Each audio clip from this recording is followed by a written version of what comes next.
So limiting reactant এটা একটা important topics, এটা থেকেও ম্যাথস চলে আসতে পারে, সো খুবই সাবধান। ঠিক আছে। এখন লিমিটিং রিঅ্যাক্ট্যান্টের সময় সব সময় যেটা নজর রাখতে হবে যে গিভেন অ্যামাউন্ট অফ সলিড দেওয়া আছে কিনা দুইটারই। তাহলে এখানে দেখো সোডিয়াম হাইড্রোক্সাইডের গিভেন অ্যামাউন্ট দেওয়া আছে, দেখতে পাচ্ছি আমি। Given amount of sodium hydroxide কত দেওয়া আছে? 9.2 গ্রাম। বাট এইখানটায় দেওয়া নাই, এখানটায় কি নাই? গিভেন অ্যামাউন্ট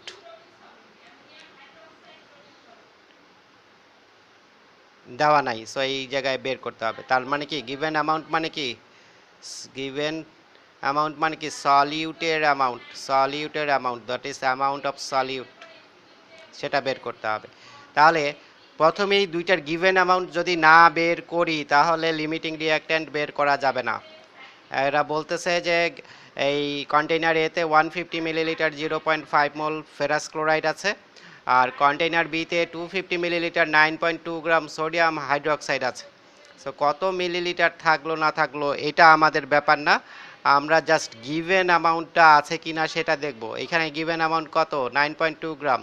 সো ডান, এটা নিয়ে মাথা ব্যথা শেষ।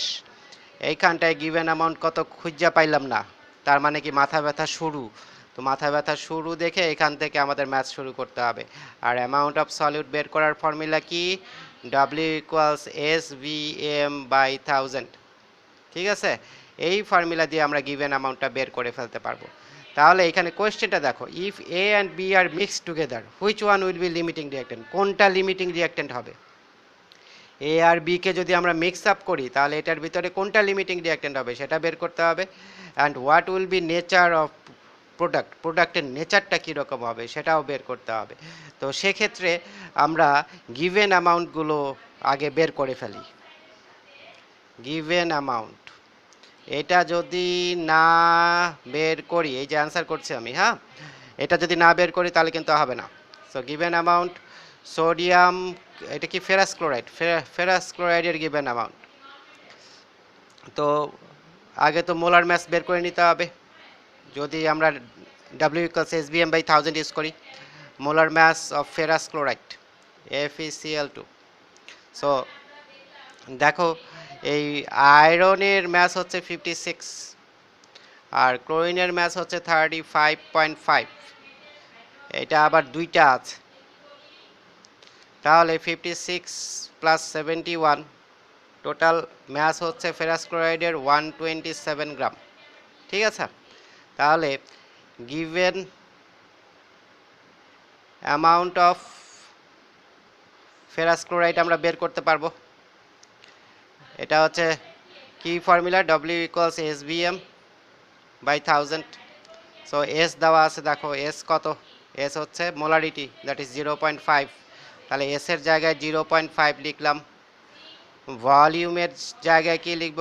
কত মিলিলিটার? 150 মিলিলিটার। সো 150 মিলিলিটার ভলিউমের জায়গায় লিখলাম। মোলার ম্যাসের জায়গায় 127 লিখলাম, আর নিচে 1000। সো এটাকে একটু ক্যালকুলেট করে নিতে চাই। তাহলে 0.5 ইন্টু 150 ইন্টু 127 ডিভাইডেড বাই 1000, তাহলে 9.525 গ্রাম আছে।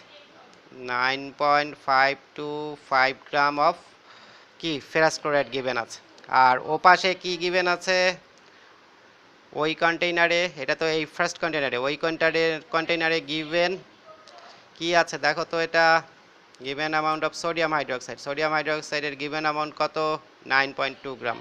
তাহলে given sodium hydroxide equals 9.2 gram. So এই গিভেন অ্যামাউন্ট দুইটা আগে বের করে রাখতে হবে যদি তোমরা চাও যে লিমিটিং রিঅ্যাক্ট্যান্ট বের করা শিখতে চাও, তাহলে তারপরে স্ট্যান্ডার্ড রিঅ্যাকশানে যেতে হবে। এরপরে আমরা কিসে যাব? স্ট্যান্ডার্ড রিঅ্যাকশানে যাব। তো এইখানটায় আমি একটু জায়গা বের করে নিই। তোমরা গিভেন অ্যামাউন্ট কীভাবে বের করতে হয় অলরেডি শিখেছো। সো এই জায়গাটুকু আমি বের করে নিলাম স্ট্যান্ডার্ড রিঅ্যাকশন লেখার জন্য। কার কার ভিতরে রিঅ্যাকশন হবে বাবা? দেখো একটু, কার কার ভিতরে রিঅ্যাকশন হচ্ছে? Ferrous chloride and sodium hydroxide. তাহলে একটা হচ্ছে সল্ট আর একটা হচ্ছে কি বেস, ঠিক আছে?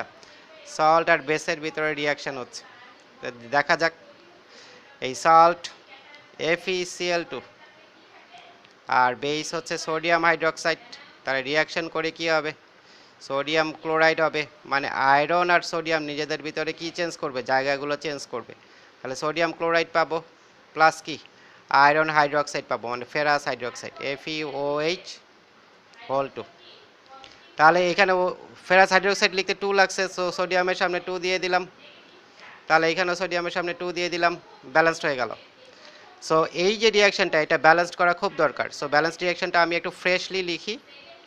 FeCl2 plus twice sodium hydroxide is equals, এখন অ্যারো বাদ দিয়ে twice sodium chloride plus ferrous hydroxide, ঠিক আছে? এটা আমার এটা হচ্ছে স্ট্যান্ডার্ড রিয়াকশন, এর উপর ডিপেন্ড করে আমি লিমিটিং রিয়াকট্যান্ট বের করব। তাহলে লিমিটিং রিয়াকট্যান্ট বের করার জন্য এই রিয়াকশনটা একটা ইম্পর্টেন্ট রোল প্লে করবে। যে এই রিয়াকশনটা লিখতে পারবা না, খুবই সহজ রিয়াকশন, জাস্ট এই মেটালগুলোর ভিতরে জায়গাগুলো চেঞ্জ করে দেওয়া। সো আয়রন ছিল মেটাল, সোডিয়াম মেটাল, এদের ভিতরে ইন্টারচেঞ্জ করলেই কি হয়ে যাবে? আমরা বাদ বাকি কম্পাউন্ডগুলো পেয়ে যাব। এখন এখানটায় মেইনলি এই যে ফেরাস ক্লোরাইড আছে, তারপরে সোডিয়াম হাইড্রোক্সাইড আছে। সো আমরা এগুলো হচ্ছে প্রোডাক্ট নিয়ে আমরা কাজ করতে যাব না, আমরা জাস্ট কি রিয়াক্ট্যান্টের মোলার ম্যাসগুলো বের করে নিব। ফেরাস ক্লোরাইডের মোলার ম্যাস অলরেডি বের করেছি আমরা, এটা হচ্ছে 127 গ্রাম। সো 127 গ্রাম লিখে রাখলাম। সো যেহেতু লিমিটিং রিয়াক্ট্যান্ট, মাথায় রাখবা রিয়াক্ট্যান্টের কথা, প্রোডাক্টের কথা না। আর সোডিয়াম হাইড্রোক্সাইডের ম্যাস হচ্ছে কি 23 আর 16 39 140 40 আর সামনে 2 আছে, দ্যাট ইজ 80 গ্রাম। তাহলে এটা হচ্ছে 80 গ্রাম। সো যেহেতু লিমিটিং রিয়াক্ট্যান্ট বের করতে বলছে, শুধু রিয়াক্ট্যান্টের অ্যামাউন্টগুলো আমরা বের করে ফেলবো, প্রোডাক্টে কিন্তু আমাদের হেডেক না, ওইখানটায় কিন্তু আমি মোলার ম্যাস বের করতে যাই নাই এবং যাবও না। তাহলে আমি এখানটায় এখন লিখব কি, আমি লিখব 127 গ্রাম, এখান থেকেই শুরু করি, প্রথমটা থেকে। 127 গ্রাম ferrous chloride reacts with 80 gram sodium hydroxide, ঠিক আছে? তাহলে ইউনিটারি মেথডে যাচ্ছি। 1 গ্রাম ফেরাস ক্লোরাইড কত গ্রামের সাথে রিয়াক্ট করে? 80/127 গ্রাম। আর গিভেন অ্যামাউন্ট অফ, এখানে কি সামনে কি আছে? Ferrous chloride. তাহলে ফেরাস ক্লোরাইডের গিভেন অ্যামাউন্ট কত? এই যে দেখো, ফেরাস ক্লোরাইডের গিভেন অ্যামাউন্ট বের করছি আমি 9.525।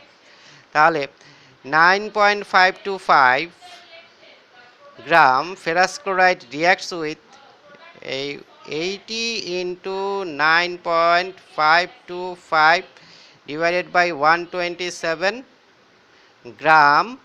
এখানে কিন্তু সোডিয়াম হাইড্রোক্সাইড লিখতে হবে, লিখে আবার রিকোয়ার্ডও লিখতে হবে, ঠিক আছে? যদি কেউ না লিখো তাহলে সে ভুল করলাম।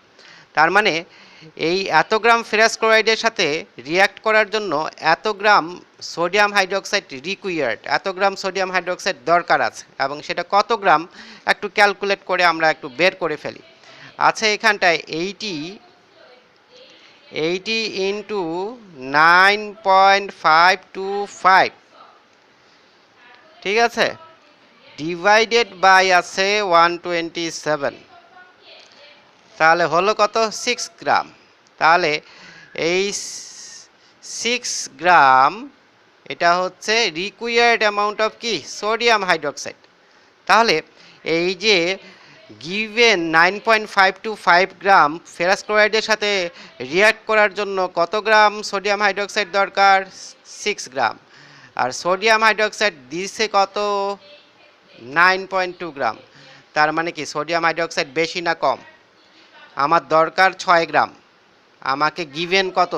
9.2। তার মানে কি সোডিয়াম হাইড্রোক্সাইড বেশি দিছে। তাহলে সোডিয়াম হাইড্রোক্সাইড আমাকে বেশি দিছে, এই কথাটা কিন্তু আমাকে 10 বার মনে রাখতে হবে। আরেকবার দেখে নাও, আমার রিকোয়ার্ড অ্যামাউন্ট কত? এই যে 9.525 গ্রাম ফেরাস ক্লোরাইডের সাথে রিয়াক্ট করার জন্য আমার রিকোয়ার্ড সোডিয়াম হাইড্রোক্সাইড কত দরকার ছিল? 6 গ্রাম। আমাকে সোডিয়াম হাইড্রোক্সাইড দেওয়া হয়েছে 9 গ্রাম। তার মানে কি সোডিয়াম হাইড্রোক্সাইড বেশি দিছে না কম দিছে? তাহলে sodium hydroxide is more by কত গ্রাম বেশি দিছে?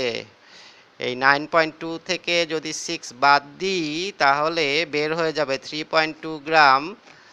এই সোডিয়াম হাইড্রোক্সাইড আমাকে বেশি দিছে 3.2 গ্রাম। তাহলে যার অ্যামাউন্ট বেশি থাকে সে কখনো কি হতে পারে না? লিমিটিং রিঅ্যাকট্যান্ট হতে পারে না। তো এখানটায় দুইজনকে নিয়েই আমরা কাজ করছি, একটা হচ্ছে ফেরাস ক্লোরাইড আর একটা হচ্ছে সোডিয়াম হাইড্রোক্সাইড। তো দেখলাম সোডিয়াম হাইড্রোক্সাইড বেশি দিছে, তার মানে একটা বেশি দিলে আরেকটা কি দিছে? কম দিছে। তাহলে ফেরাস ক্লোরাইডটা কি কম আছে, যেটা কম থাকবে রিঅ্যাকট্যান্টে, রিঅ্যাকট্যান্ট মিডিয়ামে যেটা কম থাকবে সেটাই হবে লিমিটিং রিঅ্যাকট্যান্ট। সো এটা যেহেতু বেশি আছে, therefore ferrous chloride is supplied less and তাহলে কে লিমিটিং রিঅ্যাকট্যান্ট হবে? এইখানটায় আমি লিখে দিলাম, জায়গা পাচ্ছি না। therefore ferrous chloride is limiting reactant। তাহলে রিঅ্যাকট্যান্ট মিডিয়ামে যেটা কম সাপ্লাই করা হবে সেটাই হচ্ছে কি লিমিটিং রিঅ্যাকট্যান্ট, ঠিক আছে। কিন্তু লিমিটিং রিঅ্যাকট্যান্ট বের করার সময় আমাদের স্ট্যান্ডার্ড রিঅ্যাকশন লাগবেই, যে রিঅ্যাকশন করতে পারবে না সে লিমিটিং রিঅ্যাকট্যান্ট বের করতে পারবে না। এখন আবার এখানটায় একটা কথা জুড়ে দিয়েছে, বলেছে যে what will be nature of product. এখন কে বেশি আছে, নেচার বের করার জন্য কে বেশি আছে সেটা দেখতে হবে। বেশি আছে কে? Sodium hydroxide. সোডিয়াম হাইড্রোক্সাইড কি বেসিক, তাই না? এ তার সল্ট না, সোডিয়াম হাইড্রোক্সাইড একটা বেস। তাহলে প্রোডাক্টের নেচার, দ্যাট ইজ এই যে প্রোডাক্টটা তৈরি হইলো, টোটাল এই যে প্রোডাক্টের যে নেচার হবে সেই প্রোডাক্টের নেচারটা হবে কি basic. So product will be basic. যেহেতু সোডিয়াম হাইড্রোক্সাইড বেশি আছে, product will be basic as sodium hydroxide is supplied more.